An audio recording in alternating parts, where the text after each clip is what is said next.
Welcome back to Working Class on Deercast. It's actually episode 99, Eric and Doug. We got the boys in the house. Yeah, it's 99. It's the three amigos. That's right. Here on Deercast. Thank you guys for being here and supporting what we do here on Deercast and supporting Deercast and WCB. It's a community effort. That's right. We really appreciate you. Guys, what's going on? We're almost to episode 100 of this series, and not really going to do anything super crazy for episode 100, but I'm going to do something a little different, which I don't want to announce, but I got some simple but cool stuff planned. I might be making a mistake. Oh, perfect. Full transparency. I might be putting myself under fire that doesn't need to be under fire. Interesting. I might be putting myself in a weird spot in the public eye that I might not need to be in, but I think it'll be fun. Or it won't be. It'll just be like a normal episode. But either way, thank you for supporting this along the way, all the way to the 99th and 100th episode. The people enjoy it. Means a lot. What's up, fellas? How you guys feeling? Feeling good. Good. Feeling It's great. a late night sesh. Late night session, man. We've been working hard. We've been working overtime a little bit. Really kind of last minute. Had some hunts, elk hunt thrown on us, which is great news. But it means that we have to like cover everything on the back end and make everything work out. Yeah. I mean, we got an elk hunt coming up, but we're less than 3 weeks away from opening day here in Illinois and Iowa. So Man. So we've been recording ahead of time, which is not a normal thing. Normally we try to stay fairly week to week, but lately with our schedule and having people in the studio, it's better to get ahead of the game a little bit. So we had kind of a fun thing we did. This podcast we meant to record 3 weeks ago. And what we did is we reached out to our Patreon. Can that be the cover art? Yeah, I think we will use that for cover art. I said, I got Patreon pulled up here on screen. Guided Working Class on Deercast episode, Ask Us. The three amigos are going to be recording a Deercast episode soon. Ask us anything deer season, archery related. We'll chop through them. Keep in mind the Deercast series is clean.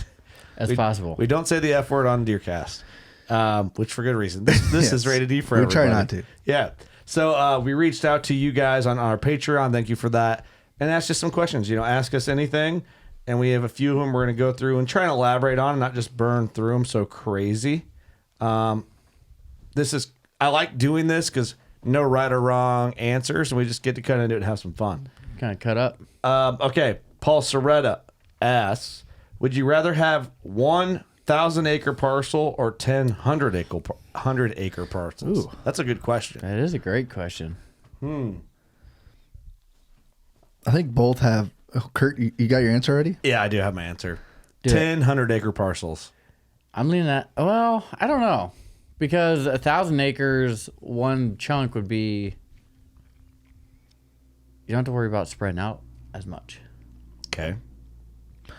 I could see That's a good both answer. sides, but if I had to gun to my head, I think I'm going to do 10 100 acre parcels. Here's my theory.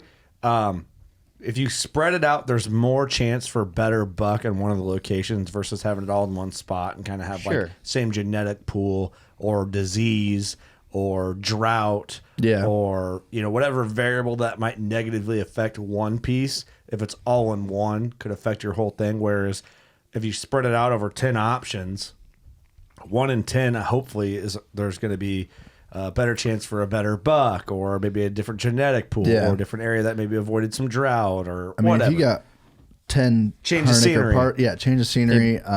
Like you said, the drought and everything. And there's got to be a big buck to have 1 out of 10. 100 acre. But 1,000 acres I could see as well because you could do whatever you want to that. 1,000 acre, I think. Hey, listen, let me have both and then let me hunt them for a decade. Yeah, let's all three try them and then we'll come back. Yeah. So if anybody out there has 1,000 acre piece or 1,000 acre pieces, we'll do that and we'll give you a really good answer. Would you rather have 1,000 acre parcel or 10 acre? Yes, please. Mm-hmm. Yes. Oh, nice. Yes. Yeah, we could have Great done answer. that. Yeah, we'll have those. Yeah. Yes, please. It's a great question, Paul. That is a great question. Thanks for that, dude.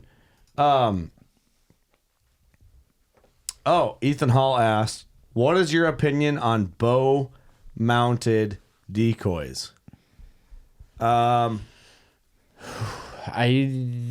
don't have much experience with them. I've never killed anything with a bow-mounted decoy, but I've used a decoy mounted to somebody else's bow to kill an animal. I guess I've never used a bow mounted one because the one we used on that antelope that was dope. Remember that impossible stalk we did? Yes. But you just had, I don't think it was a bow mounted one, was it? It was a sideways Montana. Yep. But Jeremy, when I killed my antelope, he had one on his bow, and he just held his bow, and I drew kind of like quartered behind him, and then stepped out and shot an antelope.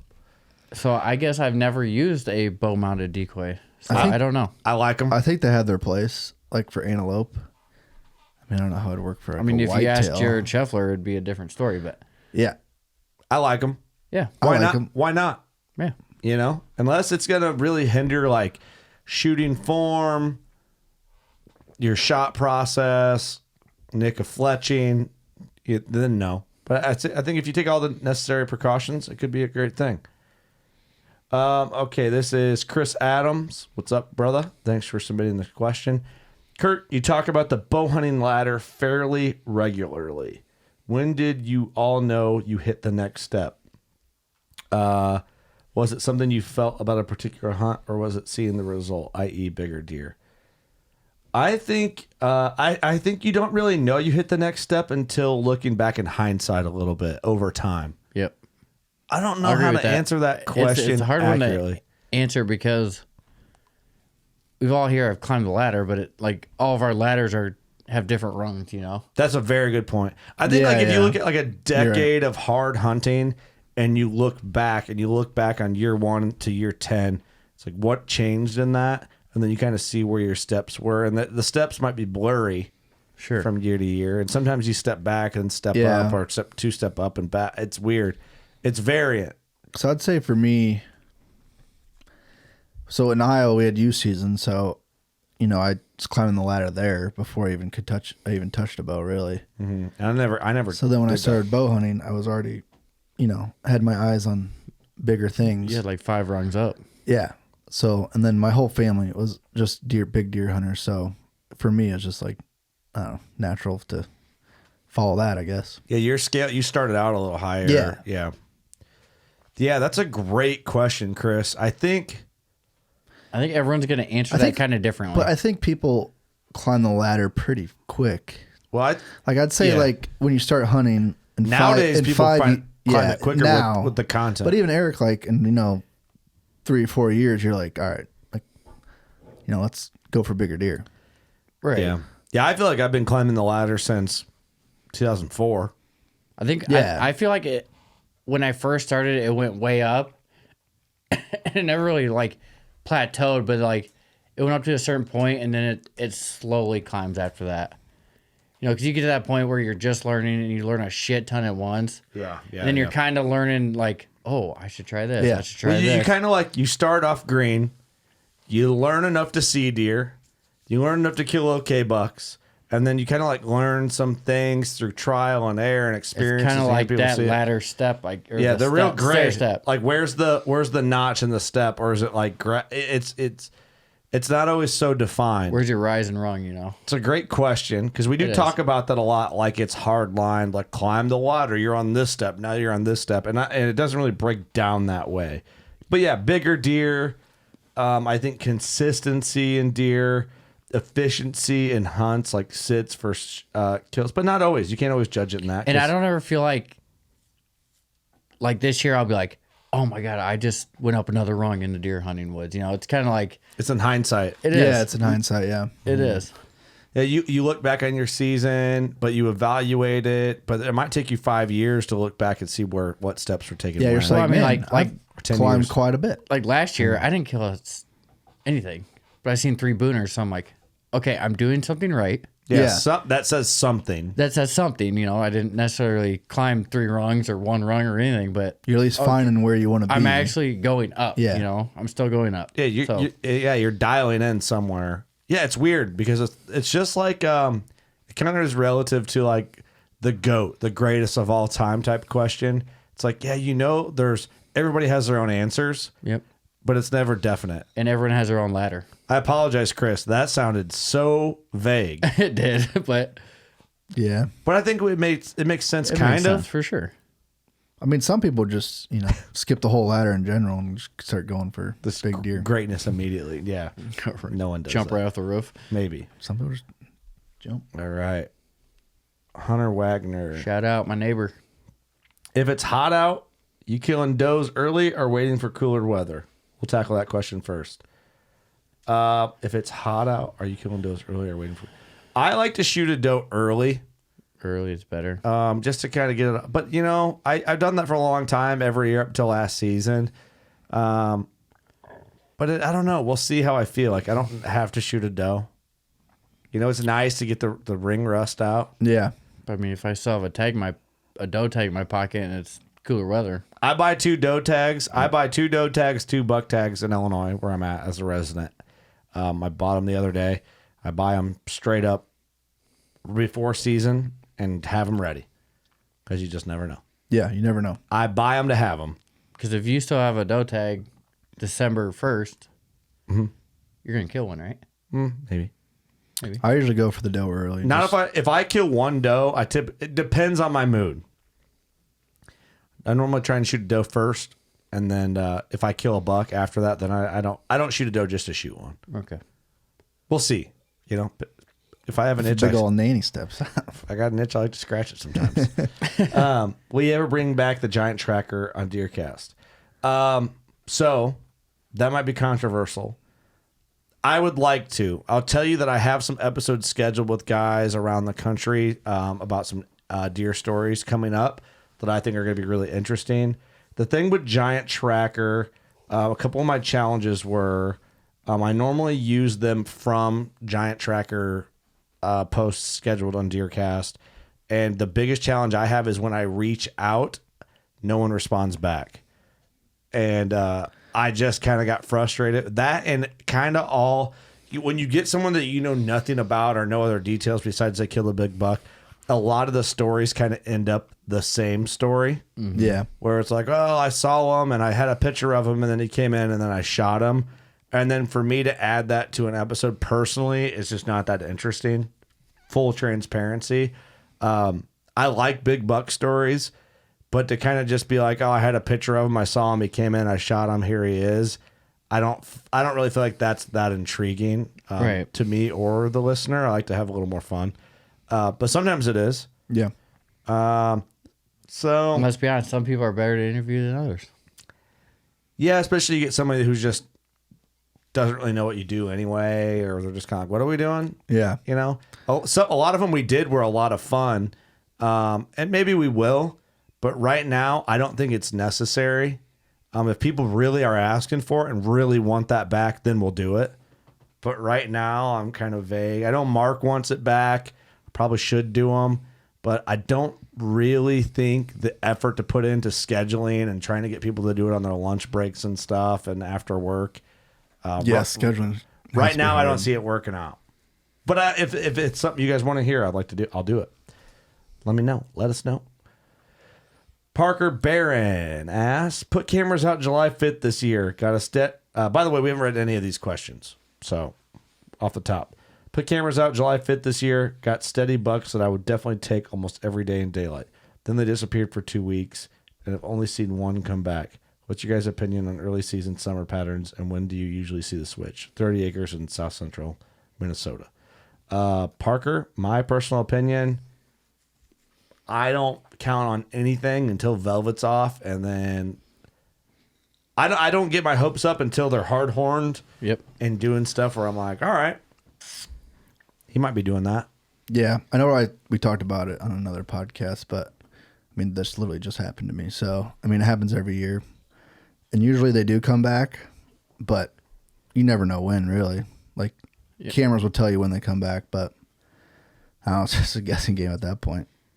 Yeah, that's a tough one. But if one, they have history of the deer from the years prior coming back, then they'll come back. Around here, it's all in the velvet. The velvet, it comes off, and then they just start doing big buck things, and you never know what they're going to do. Yeah. They might stick around, they might not. It's exciting to get big velvet pictures, but once a deer sheds, you just never know. You don't know what's going on. Like Mark always says, when the velvet comes off, the brain cells develop. And it's anything can happen, man. Best of luck to you, though, brother. Hopefully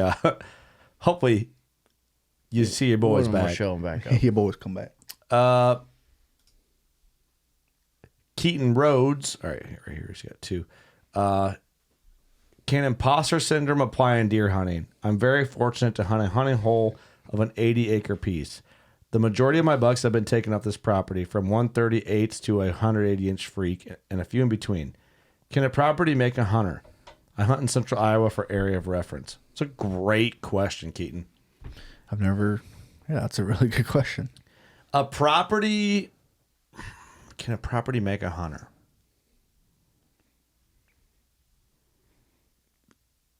That's a great question. Yes and no?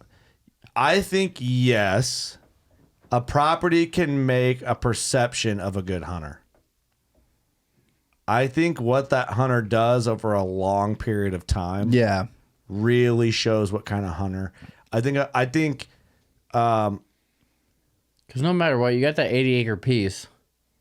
Yeah, I mean, from the first year hunting, if you've been there the first year or the 10th year, you're going to learn way more shit at the 10th year. Well, I think too, like killing big deer is hard. If they're free range, true wild deer, even if you have the best property, some years it might happen easier for you than it would somebody else. So, but take that when that happens. Take that W all day. But I think you can't discredit somebody for having good ground. No, you can't at all. No. That's the same argument of a public land guy hating on a private land guy for killing deer. I think an overall resume, when a guy goes to different places, and you see how he hunts or whatever, and has a resume built up, that shows like a true overall scale of a hunter. I think, but I don't know. I don't really look at it that way. I don't think it makes a hunter. I mean, it helps for hunting, but I mean, you're a hunter because you're out there hunting. Like let's use Keaton as an example. He's got a good resume, so you said time. If we knew Keaton really well over a 10-year span, and he's killed a bunch of bucks, 160 to 180, I'd be like, dude killed studs. Yeah, he's a killer. Yeah, I just say he's a killer. But if he just went and shot 180 and then called himself, a big time killer. Yeah, dude, I know a chick from high school killed one good buck in the 150s on gun season randomly. There's always that one. It's the only deer she's ever killed. And at first she walked around like, yeah, I kill big bucks. And I'm like, well, we'll see. Do you? Like, she's nice. She's cool, but I don't know. I guess I don't scale it that way. But if I know Keaton, and Keaton over 10 years has killed a bunch of bucks like 160 to 180, I'm like, dude kills studs. Yeah. But I'm not like, well, he's only killing studs because he's got a good 80. He's got the greatest property I've ever seen. And it ain't fair. I'd say don't worry about it. That's probably the right answer. Just keep killing them deer, brother. I mean, he's still probably passing big bucks to get to the 180 mark. If you know you got a 180, why are you shooting 130s? If you got another 180 next year, probably pass it 130 for your 180. Or you know what? Shit, do what you want. Kill whatever. Do what you want. Kill them 130s if you want to. Yeah, great Shit, question. I don't care.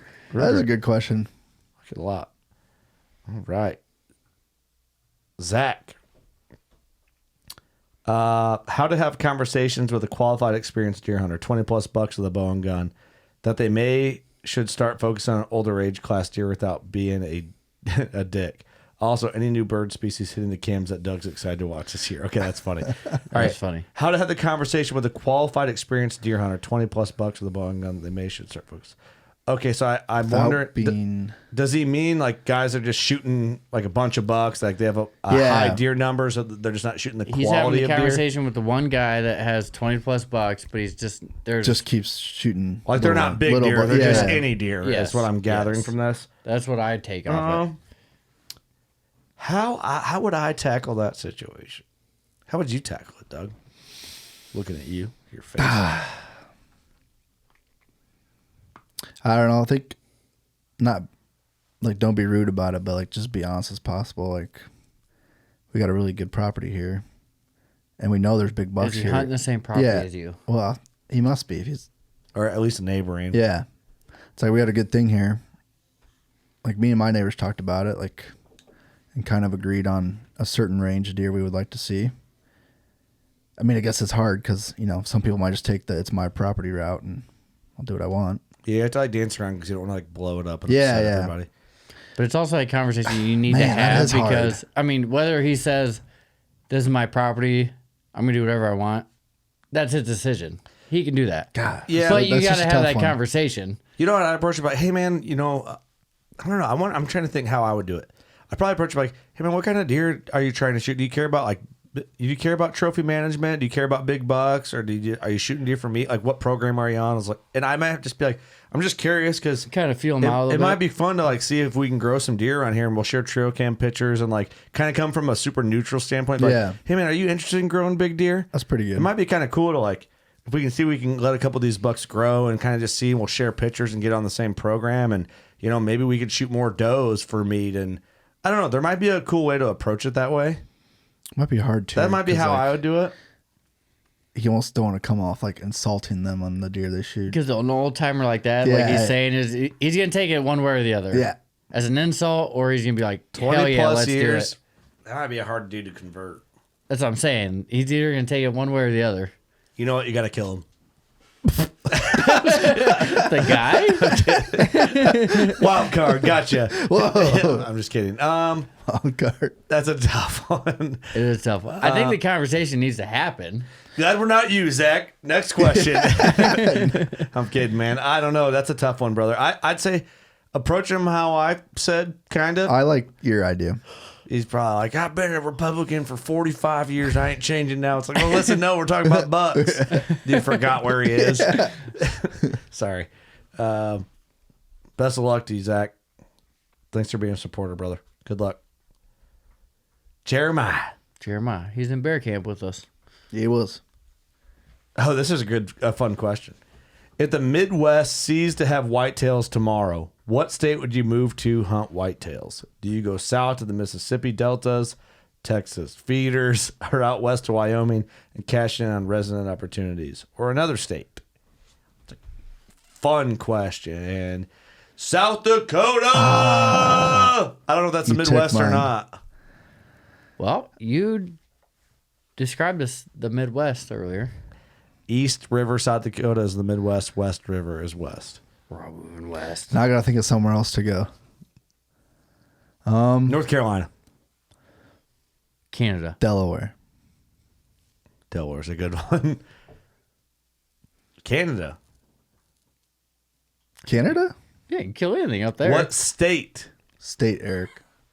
Not country. North Carolina. I've been getting some messages from North Carolina listeners that are killing hogs. I'll be out there with those boys. You got big deer out there? No.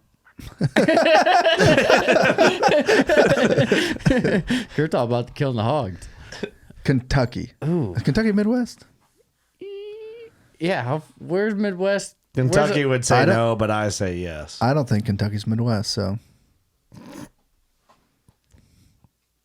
I'm okay. That's convenient. So you're going Kentucky? Kentucky or...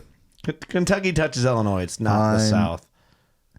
I almost want to say Texas, but I've heard stories of Texas. It doesn't sound like... I don't know. Sandy Cheeks is down there just... I said the F word. Oh. Beep it. Current call. But I've been a good boy here on Deercast. He almost made it to 100. I've cussed a lot in 100 episodes. Sandy Cheeks, you get that reference? Mm-mm. SpongeBob. Oh. From Texas. Yeah. I didn't get it. Disappointing. All right, North Carolina, final answer. I'm going Texas. Georgia. Okay. That was a fun question. Jeremiah. I'm going to go home with T-Bone. All right. Corey Smith. You guys have a certain buck that you chased or killed that you would say, flip the switch, and you just start going after more mature bucks. All right. Do you guys have a certain buck that you chased or killed that you would say, flip the switch, and you start going after more mature bucks? Mine would be that buck I named Creepy. I mean, even though I killed some good mature bucks before that, but like Creepy was like the turning point of like finding a deer, staying after them, sticking with my game plan, and killing them. I think Creepy is a special deer to me because he did change that. Yeah. I would say I call this one buck Krabby. And he actually looked way bigger than he scored. But I remember getting trail cam pictures of him back in the day when you had to go develop them. Yeah. And I remember it was like in a November morning, it was like raining. It was really crappy out. and everyone else was like, "Oh, we're staying in." And I was like, "I'm going out. Like, screw it. Like, what can I lose?" And then that's the day I missed him at, I think, 30 yards. I shot right over his back. And he did like the big buck thing where he goes like at 80 and just turns around, all his glory, just looking at you. And you're just like, ah. So then I ended up getting him late muzzleloader when I found him coming to one of the cornfields. So I don't know, like after that, I was just like, in your own head, you're just like, man, I can do this. Like, you put the time in, they're going to come around. Yeah, I hear you. Eric? No buck has I've never shot a buck that I've had on camera. Really? Yeah. Not that, the one Mark's texting, the 8.5-year-old? No, I never had them on camera. That's what makes it cooler, though, dude. I think. Like, all of them have been where we hunt or just randos that show up. That's all right. I think that's fun.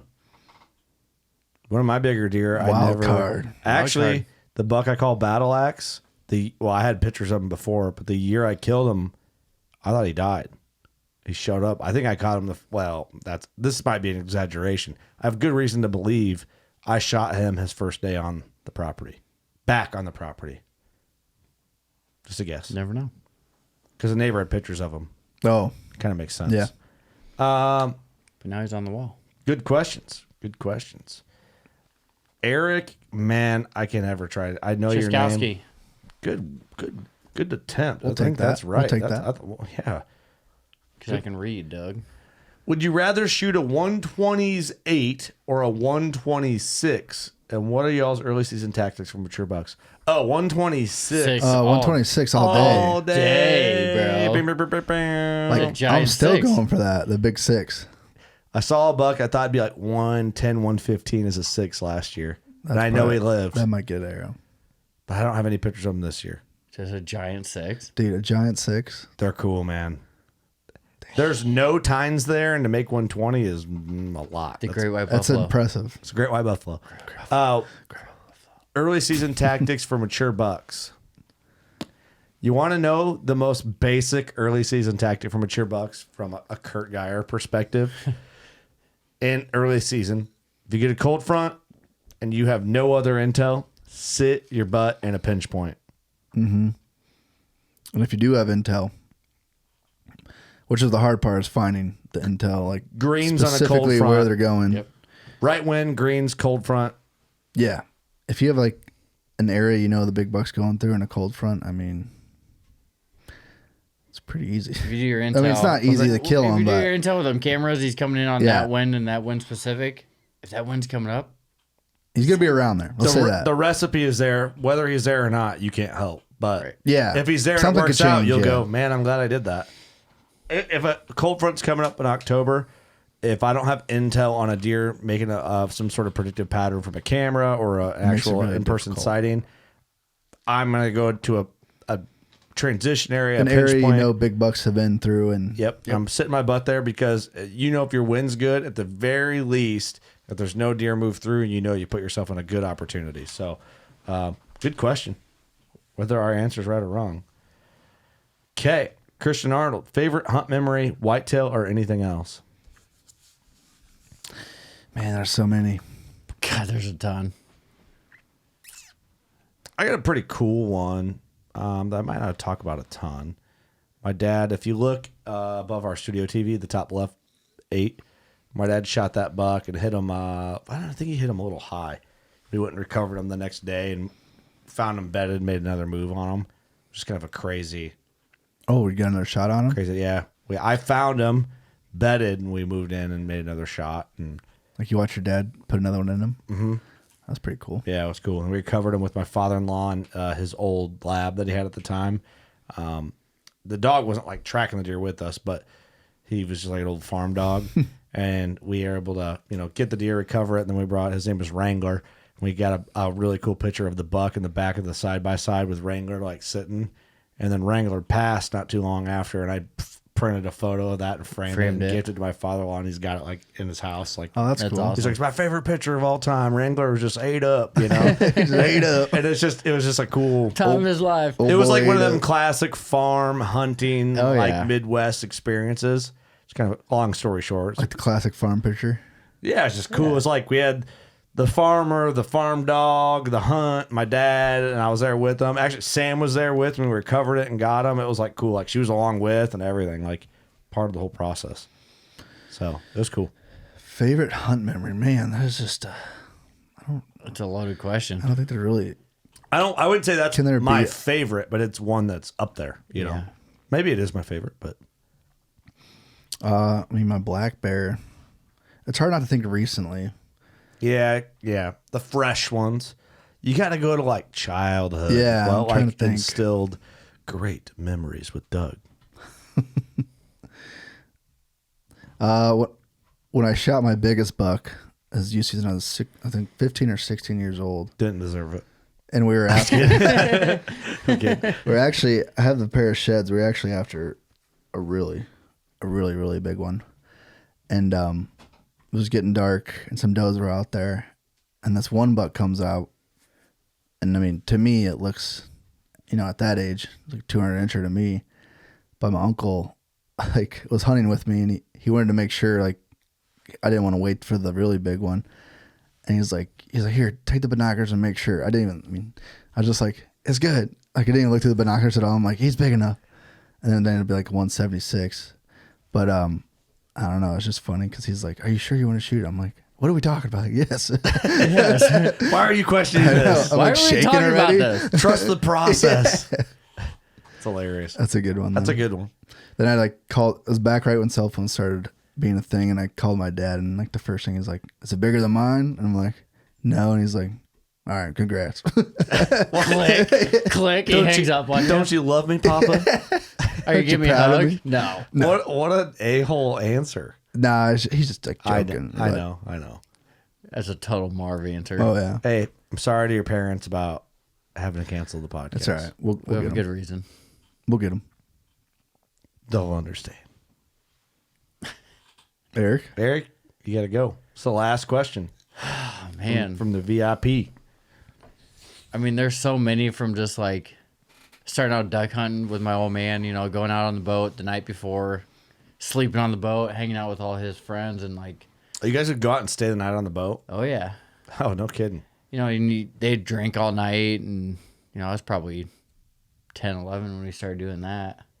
They'd drink all night. I can't wait to go party with my 10-year-old. Staying out on the boat, that's crazy. Yeah, we'd sleep in the boat, and then we'd get up in the morning, like, in our duck blind boat, they'd have a little griddle in there, and they'd be cooking breakfast and shooting ducks and drinking Bloody Marys. And I don't sound too bad. Yeah, let's get into the waterfowl. Yeah, it was awesome, man. Hey, I got an idea.